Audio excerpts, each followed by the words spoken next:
Welcome everyone to an essential part of our series on preventing venous thromboembolism. In this section, we will delve deep into the core of our prevention strategy, VTE prophylaxis. This is where our prior assessments and decisions translate into actions. Prophylaxis against VTE is critical intervention that can significantly reduce the risk of DVT and pulmonary embolism among hospitalized patients. It represents a proactive approach to patient care, one that grounded in a thorough understanding of both risk and preventive strategies. First, let's talk about pharmacological prophylaxis. Pharmacological prophylaxis involves the use of medications to prevent clot formation. Anticoagulants such as low molecular weight heparin and unfractionated heparin are commonly used based on the patient's risk profile.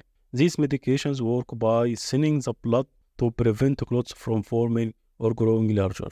Then we have the mechanical prophylaxis. On the other hand, includes methods like anti-embolism stocking and intermittent pneumatic compression devices. These devices are designed to increase blood flow in the legs, thereby reducing the risk of clot formation. They are particularly useful for patients who cannot take anticoagulants due to a bleeding risk. Choosing the right prophylaxis. Choosing the right prophylaxis is a nuanced decision.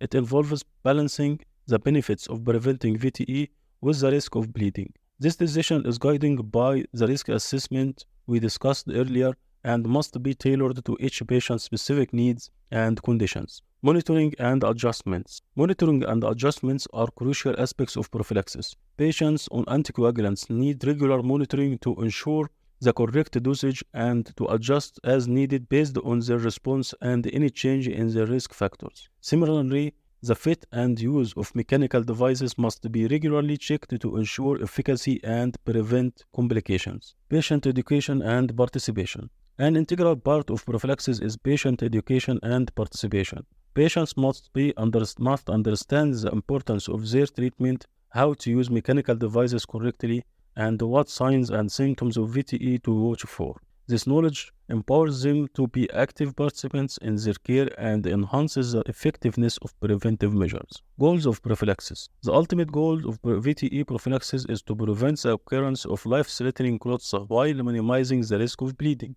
It is a delicate balance that requires knowledge, skill, and careful consideration.